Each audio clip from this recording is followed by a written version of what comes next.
There's a skull on one of the coins. Presumably Death Day, then. Elisabeth goes back to the book, and by chance the page she's on happens to be quoting Shakespeare. "Oh, brave new world." Miranda was proclaiming the possibility of loveliness, the possibility of transforming even the nightmare into something fine and noble. Oh, brave new world. It was a challenge, a command. To look up from it and see the commemorative money at the very second when the book brings Shakespeare and itself properly together, that's really something. She shifts in her seat and clanks the chair by mistake. The woman along from her jumps slightly in the air, but gives no sign at all that she knows or cares that she has. It's funny to be sitting on such an communal chair. There's no one Elisabeth can exchange a look with about that, though, let alone tell the things she's just thought about the book and the coins. In any case, it's one of those coincidences that on TV and in books might mean something, but in real life mean nothing at all. What would they put on a commemorative coin to celebrate Shakespeare's birthday? A brave new world. That'd be good. That's a bit like what it's like, presumably, to be born, if anyone could ever remember being born. The board says 334.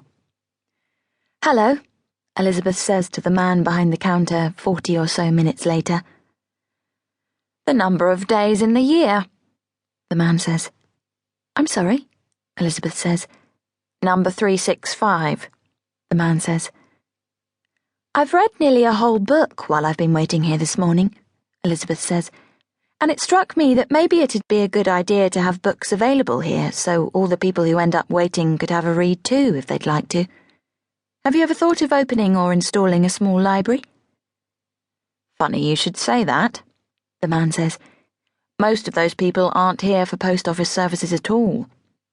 Since the library closed, this is where they come if it's raining or intemperate." Elisabeth looks back at where she was sitting.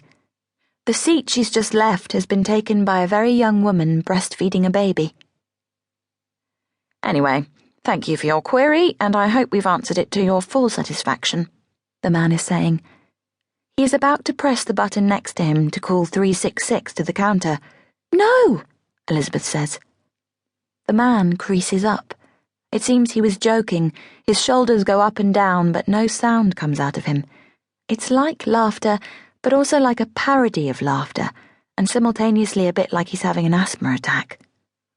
Maybe you're not allowed to laugh out loud behind the counter of the main post office. "I'm only here once a week," Elisabeth says. "I'd have had to come back next week if you'd done that." The man glances at her check and send form. "And you may well have to come back next week anyway," he says. "It's a 9 times out of 10er that something's not going to be right with this." "Very funny," Elisabeth says. "I'm not joking," the man says. "You can't joke about passports." The man empties all the papers out of her envelope on his side of the divide. "I just have to make it clear to you first up, before we check anything," he says, "that if I go ahead now and check your check and send form today, it'll cost you £9.75. I mean £9.75 today. And if by chance something isn't correct in it today, it'll still cost you £9.75 today, and you'll need to pay me that money anyway, even if we can't send it off because of whatever incorrect thing." "Right," Elisabeth says.